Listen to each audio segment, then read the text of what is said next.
నమస్తే, welcome to #you. నేను మీ రాజేష్. ఆంధ్రప్రదేశ్లో వైఎస్ఆర్సీపీ ప్రభుత్వం అధికారంలో ఉన్నప్పుడు అమరావతి పైన ఒక రకంగా, ప్రభుత్వం దిగిపోయిన తర్వాత ఒక రకంగా, ఇవాళ అమరావతి పైన వైఎస్ఆర్సీపీ స్టాండ్ మార్చుకున్నట్టుగా, యూటర్న్ తీసుకున్నట్టుగా బొత్స వ్యాఖ్యలను బట్టి అర్థమవుతుంది. మరి ప్రభుత్వంలో ఉన్నప్పుడు 3 రాజధానులు కావాలని అన్నటువంటి జగన్మోహన్ రెడ్డి అయినా, లేకుంటే 3 రాజధానులు కావాలన్న స్టాండ్ తోటి అమరావతి రైతులు అనగదొక్కినటువంటి వైఎస్ఆర్సీపీ ఎంటైర్ నాయకత్వం ఇవాళ ఏం చెప్తుంది? ఎందుకు ఆ తరహా డెసిషన్స్ గతంలో ఒక రకంగా, ఇప్పుడు ఒక రకంగా ఎందుకు యూటర్న్ తీసుకోవాల్సి వచ్చింది? అంటే ప్రజల్లో వస్తున్నటువంటి వ్యతిరేకత బట్టి ఏమన్నా ఈ తరహా యూటర్న్ ఏమన్నా తీసుకుందా వైఎస్ఆర్సీపీ? ఎందుకు ఈ తరహా వ్యాఖ్యలు బొత్స చేశారో మాట్లాడదాం. మనతో పాటు కామన్ ఓటర్ జాయిన్ అవుతున్నారు.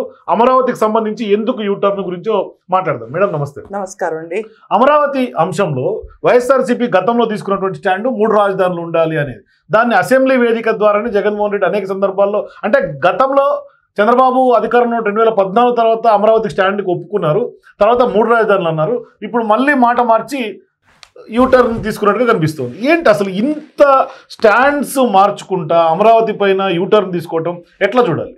First of all YCP candidates Jaganmohan రెడ్డిని మనం అడగాల్సింది ఒకటి ఏంటంటే, నార్మన్ ఫాస్టర్ స్పెల్లింగ్ రాయండి మీరు అందరూ ముందు కూర్చుని. అది కూడా రాయలేని ఇళ్ళు. వీళ్ళందరూ అమరావతి క్యాపిటల్ని డెవలప్ చేయడం గురించి వచ్చేసారు, ఏం చేయాలో తెలియకుండా అడుగు పెట్టేశారు. దీంట్లో కొంచెం తెలివైన మినిస్టర్లు ఎవరండి కొంచెం ఆలోచిస్తే కనుక మేకపాటి గౌతమ్ రెడ్డి, బుగ్గన రాజేంద్ర ఇద్దరినే మనం చూసుకోవచ్చు. మిగతా వాళ్ళందరూ ఎందుకున్నారో, ఎందుకు నుంచుంటున్నారో అసెంబ్లీలో మనకే తెలియదు. మీరు స్పెల్లింగ్ రాయమని అన్నారు కదా, ఒక చిన్న మేము ఇప్పటికి కూడా స్టిల్ ట్రెండింగ్ ఉంటుంది. రిపబ్లిక్ డే సందర్భంగా ఈయన రిపబ్లిక్ డే అన్న వర్డ్ ఎట్లా ప్రొనౌన్స్ చేశారు? ఒక రిపబ్లిక్ డే గురించి కాదండి, పొరపాటున బొత్స స్పీచ్ కానీ మాట్లాడేది కానీ అంటే అది నాకేం అర్థం కాదండి అక్కడ ఏం చెప్తున్నాడు. అంటే దిగ్భ్రాంతికి గురవ్వాలా, సీరియస్ సిచ్యువేషనా, లేకపోతే ఒక జోక్ సిచ్యువేషనా, అసలు రాష్ట్రంలో డెవలప్మెంట్ ఉందా లేదా అని తెలియని జనాలకి ఇలాంటి వాళ్ళు వచ్చి మళ్ళీ జనాల ముందు రాష్ట్రం గురించి వెల్లడిస్తారు చూడండి. అది బాబా 5 ఏళ్ళు ఏం మాట్లాడడం అర్థం కాలేదు, కానీ మళ్ళీ వచ్చి ఇప్పుడు అమరావతి గురించి పునర్ ఆలోచిస్తున్నాం మేము అని. Please keep quiet, okay? ఒక్కసారి నువ్వు ఆపు. Norman Foster is one of the best architect from British, and these people వీళ్ళు ఏంటంటే they have been designing Amaravati. Amaravati గురించి ఏమన్నారండి? శ్మశానం లాగా ఉంది అమరావతి అన్నారు. ఎవరన్నా ఈ మాట అంటారా? పందులు తిరుగుతాయి ఇక్కడ అన్నారు. ఈ మాట అంటారా? శుభవాన్ నువ్వు ప్రభుత్వంలోకి రాగానే నువ్వు అన్న మొదటి మాట ఏంటి? శ్మశానం. చివరికి మీకేమైంది? కాటి కాపర్ లాగా 11 మంది ఉంటారు ఇక్కడ. వాళ్ళు కూడా వాళ్ళ అసెంబ్లీలో నుంచోలేని పరిస్థితి. ఏ అసెంబ్లీలో నుంచి నువ్వు అరాచకాలు చేశారో ఆ అసెంబ్లీలో 10 నిమిషాలు కూడా నుంచోలేని పరిస్థితి ఈరోజు వైకాపా పార్టీకి వచ్చింది. ఎవరి వల్ల? జగన్మోహన్ రెడ్డి వల్లే. చెప్తాను ఆగండి. ఇప్పుడు ఈ సినాప్సిస్ లో ఈ బొత్స ఏమన్నాడు? శ్మశానం. ఈరోజు శ్మశానం మళ్ళీ మామూలుగా నీకు ఫర్దర్ ఫ్యూచరిస్టిక్ అమరావతి క్యాపిటల్ కింద ఉండాలి, 3 రాజధానులు ముద్దు అనుకుని మీరు ఎలా మార్చుకున్నారు ప్రణాళిక? అంటే ఒక్క అమరావతి అని చెప్పుకుంటే ఈరోజు ఓట్లు పడిపోతాయనా? ప్రజలందరూ ఫరగా అయిపోతారని చెప్పా? How silly it is. ఎవరు నమ్ముతాడు ఇప్పుడు ఈ మాటలన్నీ? నాకు అర్థం కాదండి. ఎందుకు కడుతున్నారు ఈ అసెంబ్లీ? ఇవన్నీ అన్నారు హెడ్ ఆఫీస్ కింద కన్వర్ట్ చేస్తాం, టెంపరీ అసెంబ్లీ అన్నారు. టెంపరీ అసెంబ్లీ అయినా ఈరోజు మనం టీవీస్లో చూస్తుంటే మన అసెంబ్లీని చూడచక్కగానే ఉందిగా, అంత దిగజారిపోయినట్టేం లేదే. దాని తర్వాత కట్టిన హైకోర్టుని డిస్ట్రిక్ట్ కోర్ట్ కింద కన్వర్ట్ చేస్తూ ఉన్నారు. ఎస్టాబ్లిష్మెంట్ చేసిందని కూల్స్తా ఉన్నా ఎక్కడ చెప్పలా.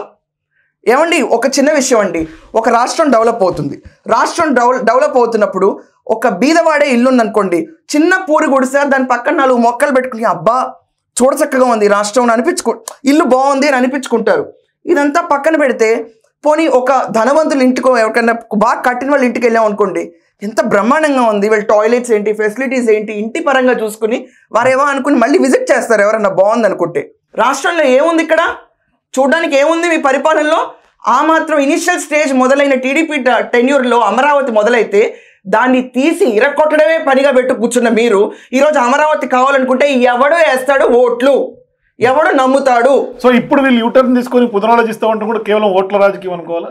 ఏమండి ఈరోజు వాళ్ళకి వాయిస్ చేయడానికి భయం లేదు. నేను చిన్న మాట అడుగుతానండి. లాస్ట్ టెన్యూర్లో వీళ్ళు తిట్టు లేదు, అరవని అరుపు లేదు, కరవని కరుపు లేదు. ప్రతి ఒక్కరిని కరిశారు, అరిచారు, నానా దోషాలు చేశారు, రాష్ట్రాన్ని అప్పులు పాలు చేశారు. ఈరోజు ఒక్క తిట్టిన పట్టలేదేంటి? ఓన్లీ ప్రతివాదనలు వినిపిస్తున్నారు కానీ తిట్లేమైనాయి, బూతులు ఏమైనాయి, ఈ రాజకీయాలు ఏమైనాయి? ఎందుకని వచ్చింది మార్పు? ప్రజలు తీసుకెళ్లి 11 స్థానాల్లో కూర్చోబెట్టబట్టి అండ్ కూటమి ప్రభుత్వం ఉంది కాబట్టి ఎక్కడేస్తే ఎక్కడ జైల్లోకి వెళ్తాము బాబోయ్, ఆల్రెడీ చేసిన పరాకాష్ఠకి నీచమైన పనులకి జైలుకి ఎలాగో వెళ్ళాలి, మళ్ళీ కొత్త కేసులు యాడ్ చేసుకుంటే ఆ సోకాల్డ్ ఎక్స్ అడ్వకేట్ జనరల్ చెప్పినట్టు ఈ గద్దతో పాటు ఇంకో గద్దలాగా పోలీసులు వచ్చి కొత్త కేసులు పెడతారేమో అని భయం. ఈ రకంగా చూసుకుంటే ఈరోజు వచ్చి వీళ్ళందరూ నార్మన్ ఫాస్టర్ స్పెల్లింగ్ రాయలేని వైకాపా వాళ్ళందరూ, అసలు సగం మందికి ఈ ఆర్కిటెక్ట్ పేరే తెలియదండి వీళ్ళ గవర్నమెంట్లో. So uneducated.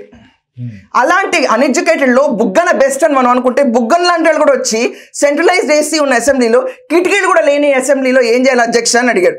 దీనికి ఏమనాలండి ఇంకా కూర్చుని? ఒక రాష్ట్రాన్ని ఎవడన్నా పెట్టుబడిదారులు రావాలంటే చూసి బాగుంది అనుకోవాలా? ఏమండి ఒక ఇంట్లో పెళ్ళి ఉంది, ఆ పెళ్ళికి పెళ్లి చేయాలనుకున్నారు అనుకోండి, అరే ముందు ఆ పిల్లని చూడండి, ఇల్లుని చూడండి, వ్యవహారం చూడండి అని అనుకుంటారు. పెళ్ళికే ఇంత ఆలోచిస్తే రాష్ట్రంలో డెవలప్మెంట్ చూడాలనుకుంటే క్యాపిటల్ ఎక్కడుంది దాన్ని ఎవరు ఆలోచించరండి? పెట్టుబడిదారులు చూడరండి?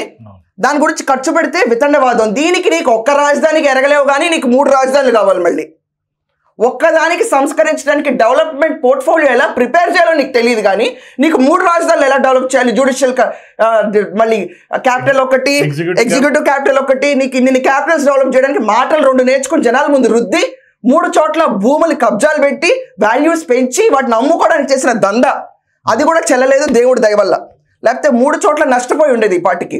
ఇలాంటి సిచ్యువేషన్లో వైకాపా నుంచి మనకు నేర్పించిన జ్ఞానం ఏంటంటే తిట్టు అవతల అమ్మని తిట్టు, తిట్టు అవతల పెళ్ళని తిట్టు, తిట్టు వాళ్ళ పిల్లల్ని తిట్టు. ఏ రకంగా తిట్టు? వాళ్ళని పర్సనల్లీ మనం ఏదో హార్మ్ క్రియేట్ చేస్తాము, వాళ్ళు లైంగిక వేధింపులకి మనం గురి చేస్తాం ఉన్నట్టు తిట్టేయాలి. ఆ భయంతో అవతల పారిపోవాలి. ఇంట్లో మన అమ్మల్ని అక్కల్ని తిడితే సిగ్గుతో పెదలంచుకుంటాం చూడండి, ఆ పరిస్థితి తీసుకొచ్చే భూత పురాణాల్లో కొత్త చాప్టర్ మొదలుపెట్టింది వైకాపా. దానికి నిర్వచనం ఈ పోసాని కృష్ణమురళి. ఇతను రోజుకొక drama. And when coming to this డ్రామాలు ఆడిన ఇప్పుడు 25 కేసులు పెట్టారు, పెట్రోల్తో పాటు నసరాపేట తీసుకెళ్లారు, ఇంకా పీటీఆర్ అంటే చాలా మంది వస్తారు, ఈ డిమాండ్ పెరిగింది ఇప్పుడు. ఏమండి ఎక్కడన్నా కూడా మనం ఒక this a very nice thing, demand పెరిగిన ఖైదీ కింద పోసాని రాజాను ఇక్కడ రా, రాజాను అక్కడ రా తీసుకెళ్తారు. చాలా బాగుంది ఈ పరిస్థితి. ఇక్కడ ఇంకో క్యాండిడేట్ ఉన్నాడు కదండి, మగ్గుతున్నాడు వల్లభనేని వంశీ. వీళ్ళ వైఫ్ వచ్చి చెప్తుంది 6/4 సెల్లో పెట్టారేంటి అంటే 6 అడుగులు ఇంత, 4 అడుగులు ఇంత. ఆయన దాజాను బాగుడు అండి, 7 అడుగులు కాలు జాబ్ పడుకోవడానికి 5-8 ఉంటాడు ఆ వంశీ అనేవాడు. అతనికంట 6/4 సెల్ సరిపోదంట. చేయి జాబ్కుని పడుకోవడం కాకుండా ఇక్కడ ఏమైనా పెద్ద లగ్జరీ రూమ్లు ఇస్తారా? ఇది పనిష్మెంట్ లానే ఉంది కదా, ఇది మామూలుగా రిమైండ్ లాగా లేదు కదా అని చెప్పి ఆవేదన వ్యక్తం పరిచేసింది మహాతల్లి. అమ్మ మహాతల్లి నువ్వు ఒక్క నిమిషం నువ్వు ఆగి మాట్లాడే ముందు నేను తీసుకెళ్ళిపోయి ఈ చట్టంలో సత్యవర్ధన్ కేసులో మిగతా బాధితులు ఉన్నారు చూడండి, నిందితులు, వాళ్ళతో పాటు కలిపి ఉంచాలంటే ఇతన్ని. ఎందుకంటే కన్వర్షన్స్ వస్తాయంట బాబుకి. ఇంట్లో ముసలాళ్ళని ఒక్కళ్ళే వదిలేసి వెళ్ళకూడదు, వాళ్ళకి ఏ సిచ్యువేషన్లో ఏమవుతుందని అందరూ అనుకుంటారు. ఏం పెద్ద ముసలాంతని చెప్పి తను వదిలేయకూడదు, అయినా బయట ఒక సెక్యూరిటీని పెట్టారు కదా, ఇంతకంటే ఏం కావాలి? పొరపాటుని ఇతను తీసుకెళ్ళి సత్యవర్ధన్ మిగతా ఎవరైతే వంశీ మాతో బలవంతంగా చేయించాడని పోలీస్ విచారణలో ఒప్పుకున్నారో వాళ్ళతో పాటు పెడితే ముద్దుసీని ఎలా చంపారండి ఇది వరకు. ఎవడో ఓంకార్ అనే అతను గ్రామ్ కోట్ రాసుకుంటుంటే డంబుల్స్ పెట్టి కొట్టేశాడంట. ఇలాంటి సిచ్యువేషన్లు ఇప్పుడు జరగవా? చంపేరా? మీరు నేర్పించిన రాజకీయాలు కావాయి, మీ హయాంలో జరిగిన జైల్లో జరిగిన మర్డర్లు కావాయి. ఎవడు గొప్ప కనుక అప్పుడు ఇలాగే చంపేయడానికి ప్రణాళిక వేస్తారని చెప్పి కోర్టులకు ఆ మాత్రం కామన్ సెన్స్ ఉండదా? చూసే జనాలకు ఆ మాత్రం కామన్ సెన్స్ ఉండదా? సాలిటరీ సెల్ కాకుండా తీసుకెళ్ళిపోయి కరడు కట్టిన తీవ్రవాదులు ఎక్కడ పెడతారు? అండ్ నీకెంత బాధ వస్తుంది ఈరోజు, సో కాల్ మీ హస్బెండ్ని సాలిటరీ సెల్లో పెట్టారు, ఇది తప్పు అని చెప్పి. ఓకే ఫైన్, నీకంత బాధగా ఉంది కదా, ఒక్కసారి విశ్లేషిద్దాం. నేను కూడా మీ ఆయన వల్లభనేని వంశీ వల్ల నష్టపోయిందని అని చెప్పాను. నేను ఒక టెన్యూర్లో పొలం అమ్ముకుందాం అని చెప్పి అడ్వాన్స్ తీసుకున్న తర్వాత నీ సోకాల్ హస్బెండ్ చేపించిన ఘనకార్యం వల్ల నరసింహారావు అనేవాడు రెడ్ మార్క్ వేస్తే ఆ పొలాన్ని నమ్మలేక అడ్వాన్స్ తీసుకున్న దగ్గర మాటలు పడి 6 నెలల పాటు ఇంట్రెస్ట్ నష్టపోయి ఆ సిచ్యువేషన్లో బిజినెస్ లాస్కి ఎంటర్ అయ్యి ఆర్థికంగా చితికిపోయిన నన్ను ఏమంటావు? మా మానసిక వేదనకి నీకేంటి సమాధానం ఉందా? ఏదో దేవుడి దయ వల్ల గుడ్డిలో మెల్లో తప్పిపోయి కొన్ని లక్షలు లంచం ఇచ్చుకొని బయటకు వచ్చావు. లక్షలు తీసుకోవాలంటే మా వల్ల ఎక్కడవుతుంది? నీ వల్ల అవుతుంది. కానీ ఆలోచించండి, ఇలా ఎంతమంది ఉంటారు? ప్రతి ఒక్కరికి 3 రూపాయలు 4 రూపాయలు రేట్ ఆఫ్ ఇంట్రెస్ట్ తీసుకుని డబ్బులు చితికిపోయిన కుటుంబాల్లో చాలా మంది ఉంటారు. వాళ్ళందరికీ నువ్వు ఆన్సర్ చెప్తావా? వాళ్ళు పడే మనోవేదన ముందు నీ మనోవేదన ఎంత? తప్పే ఉందండి. అసలు ఇతను ఇంతేనా, ఇంతకంటే ఇంకా పనిష్మెంట్ లేదా నాలంటే చాలా మంది అనుకుంటారు. వీళ్ళందరికీ ఆన్సర్ చెప్పడానికి నువ్వు రాలేదే ఆ రోజు. ఎన్ని దుర్మార్గాలండి. చెరువులు పెంచాలి ఊళ్ళో అంటారు. చెరువులు తవ్వుకుని వెళ్ళిన మీ మొగుడు వ్యవసాయానికి పనికిరాని చెరువులు చేసి ఇసుక తవ్వుకెళ్ళినళ్ళు ఆర్థికంగా రైతులు ఎంత నష్టపోయారో ఆలోచించావు ఆ రోజు? వాళ్ళ మానసిక ఆవేదనకి నువ్వేం రెస్పాన్సిబిలిటీ ఇస్తావు? ప్రతి ఒక్కరు కడుపు కొట్టి నింపుకున్న ఈ సోకాల్డ్ జేబులు, ఈ సోకాల్డ్ విధ్వంసం ఒక చిన్న విషయంతో జైలుకి వెళ్ళాడని చెప్పి ఫీల్ అవుతున్నావు నువ్వు. సాలిటరీ సెల్లో ఉన్నందుకు ఇంత బాధపడుతుంటే మనోవేదన అనుభవించిన నాలాంటి వాళ్ళు ఎంతమంది వంశీ నియోజకవర్గంలో. ఇలాంటి సిచ్యువేషన్లో జైల్లో వెళ్ళింది న్యాయం ప్రివైల్ అయిందని చెప్పి నాలాంటి వాళ్ళు చాలా మంది అనుకుంటున్నారండి. మాకుండవా మనోవేదనలు, మాకుండవా బాధలు, మా ఇంట్లో జరగవా శుభకార్యాలు, మా ఇంట్లో జరగవా చావు నష్టాలు, మా ఇంట్లో ఉండవా? వాటికి డబ్బులు లేవు, పరిస్థితులు అమ్ముకుందాం అనుకుంటే నీ హస్బెండ్ చేసిన దుర్మార్గం వల్ల ఆ నియోజకవర్గంలో జనాలు ఫేస్ చేసిన బాధలు నేను ఒకదాన్నే. చాలా బాగా జరిగింది, 6/4 ఎందుకు, ఇంకా తక్కువ సెల్స్ లేవా అని మాలంటాలు ఆలోచిస్తున్నారు. ఇది కక్షపూరితమైన బాధ కాదండి, ఆర్గానిక్ గా మేము ఫీల్ అయిన ఒక బాధని, ఆ నియోజకవర్గంలో చేసిన దందాలు దాష్టికాలని ఇవన్నీ చూసిన తర్వాత ఎంత శిక్షలో తక్కువ అనిపిస్తుంది. ఇప్పుడు ఖచ్చితంగా వంశీ విషయంలో కర్మ ఇస్ బ్యాక్ అనుకోవాలా? కర్మ should hit more back because ఒక్కొక్కళ్ళు పడిన బాధ నథింగ్ తను పడుతుంది. పొడుకోవడానికి స్థావరం ఇచ్చారు, ఇంకా సంతోషించు. నీకు బయట ఒక సెక్యూరిటీ గార్డ్ కావాలా ఆస్తమా వస్తే? నీకు అన్ని కంఫర్ట్స్ కావాలి. నీవు చేసిన అరాచకాల వల్ల గుండెపోటు వచ్చి చనిపోయిన జనాల గురించి ఎవరు మాట్లాడతారు? రాడే జగన్మోహన్ రెడ్డి అది ఓదార్చడానికి? ఎందుకు రాడు? ఓదార్పు మీకోసం చనిపోతేనా? మీ వల్ల చనిపోతే ఓదార్చరా? మీరు చేసే అరాచకాల వల్ల చనిపోతే ఓదార్చరా? మీ వల్ల మిస్ అయిపోయిన ఆడపిల్లల గురించి వాళ్ళ కుటుంబాలను ఓదార్చరా? మీ వల్ల భూములు ఇచ్చి అమరావతి రైతులు నలిగిపోయిన సిచ్యువేషన్లో ఓదార్చరా? ఏమన్నా అమరావతిలో భూములు గవర్నమెంట్ కట్టబెట్టిన తర్వాత ఈ ప్రభుత్వం వస్తే పెళ్లిళ్ళు చేయలేక పిల్లలు ఇంట్లో ఉండిపోయారు, బ్యాంకులు లోన్లు ఇవ్వమన్నాయి, పై చదువులకు వెళ్ళిపోయారు. 5 ఏళ్ల పాటు మీ ఇంట్లో నీ కూతుర్ని ఎలా కూర్చోబెట్టుకొని నీకు అర్థమవుతుంది జగన్మోహన్ రెడ్డి. చాలా ఈజీగా ఉంది నీకు ఈ పరిపాలన అనేది. వీళ్ళని ఓదార్చవా? అవసరం లేదండి ఇలా ఓదార్పితనికి. రైతులు రోడ్డును పడి రోడ్లెక్కి రాష్ట్రమంతా తిరిగి పెద్ద ఎత్తున ఉద్యమం చేసినా కూడా కళ్ళు ఆ రోజు కనికరించలేన. ఏమండి ఎంత సెటైరికల్ కైండ్ ఆఫ్, అంటే పరాకాష్ట అంటే వీళ్ళు. స్టే ఆర్డర్ ఇచ్చిన ఒక జడ్జి, స్టే అండి మినిమం స్టే ఇచ్చినా కూడా రైతులు రోడ్డు మీద నుంచి నమస్కారం పెడితే వెళ్ళిపోయి ఏదో చీప్ లాంగ్వేజ్లో రైతుల గురించి జుడిషియరీ సిస్టమ్కి దండం పెట్టిన మోకరీ చేశారండి కొన్ని ఛానల్స్. ఆ రోజు సోకాల్డ్ వైకాపాకి సపోర్ట్ చేసిన ఛానల్స్. వాళ్ళని ఏమనాలండి? ఇదా జర్నలిజం అంటే? ఇదా? నేతలు కొమ్ములు కాస్తారు తెలిసిన విషయమే, కానీ ఒక రైతును కూడా హ్యూమిలియేట్ చేసి డబ్బులు ఏరుకునే జర్నలిజం ఒక జర్నలిజమా? ఒక లేడీ, ఒక రైతు, డెఫినెట్గా సింపతి ఉండాలి సొసైటీలో. వాళ్ళకు కూడా సింపతైజ్ లేకుండా నార్మల్ బిహేవియర్లో ఇరాటిక్గా టీఆర్పీ రేటింగ్స్ కోసం చేసిన వీళ్ళు ఒక మనుషులేనా? చేపించిన ఇతను ఒక నాయకుడా? జగన్మోహన్ రెడ్డి అడిగితే ఆపండి బూతుల పంచాంగం అని చెప్పి సస్పెండ్ చేయలేకపోయాడా?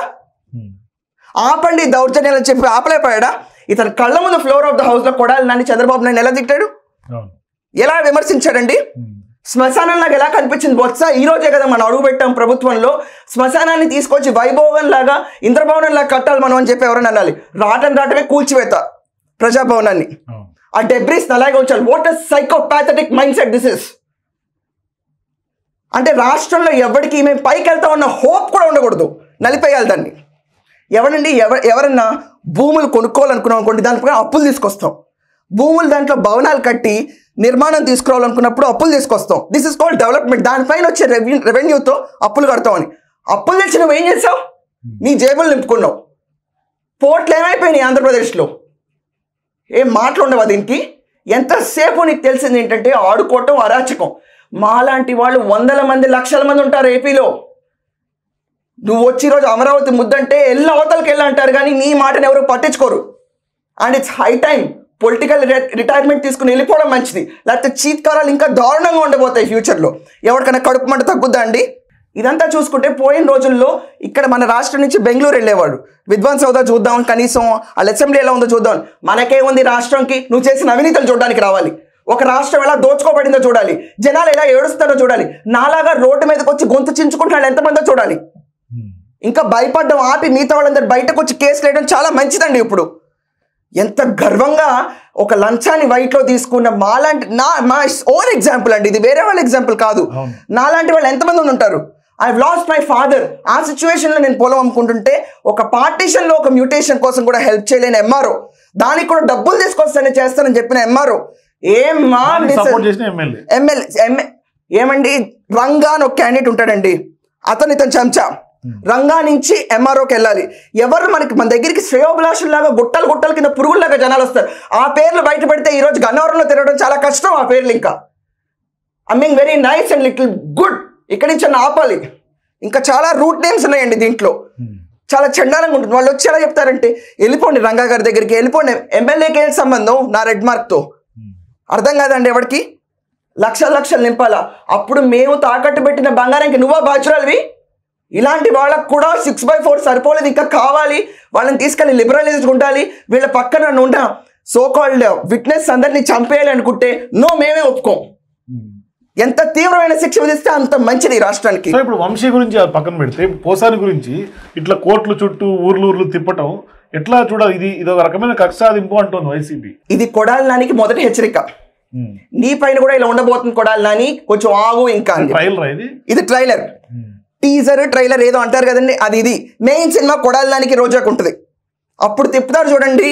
ఈ so called X advocate general అన్నట్టు గద్దల్లాగా పడిపోయి అదే పరిస్థితుల్లో రాష్ట్రం అంతా తిరిగి పర్యటన చేయని మంత్రులు, పర్యటన చేయని ఎమ్మెల్యేలు అందరూ జైళ్ళు ఎలా ఉన్నాయి చూసేస్తారండి ఈసారి. అబ్బే జైళ్ళు బాగాలేదు, మీ ప్రభుత్వంలో ఉన్నప్పుడు ఎలా బాగున్నాయి, ఇప్పుడు అలాగే ఉన్నాయి. Jail food, jail quality, jail టాయిలెట్లు ఎలా ఉన్నాయి వీళ్ళు చూసి రావాలి ఒకసారి. చూసి ఎంతకాలం అంటే రిమైండ్లో 10 రోజులు ఉండి రాకూడదండి. ప్రాపర్గా నెలల తరబడి తిరగాలి. వీళ్ళు తిరిగితేనే ఇంకొకడు మాట్లాడడానికి భయపడతాడు. ఖచ్చితంగా ఇది జరిగి తీరాలి. అంత ఈజీగా లిబరలైజ్డ్గా వదిలేశారనుకోండి ఈ పక్షుల్ని, కుదరదు. దీస్ ఆర్ హైలీ ఫ్లూ అంటిన బర్డ్ని ఎలా అయితే తినరో చికెన్ని, అలాగే ఫ్లూ అని ట్యాగేసి ఇలా నుంచోబెట్టాలి. ఇలా జోలికి కూడా ఎవరు రారు ఈ పార్టీకి ఇంకా. Thank you. సో ఇది ఖచ్చితంగా అమరావతి మీద యూటర్న్ తీసుకున్న తర్వాత ఇవాళ వైసీపీ ఎందుకు మాట మార్చింది, కేవలం అంటే వాళ్ళు రాజకీయాల కోసమే మార్చారు అనేది మాత్రం స్పష్టంగా అర్థమవుతుంది. మీరు కూడా అమరావతి పైన వైసీపీ యూటర్న్ ని ఏ విధంగా చూస్తారో మీ అభిప్రాయాల కింద కామెంట్స్ తెలియజేయండి. For more videos please watch #.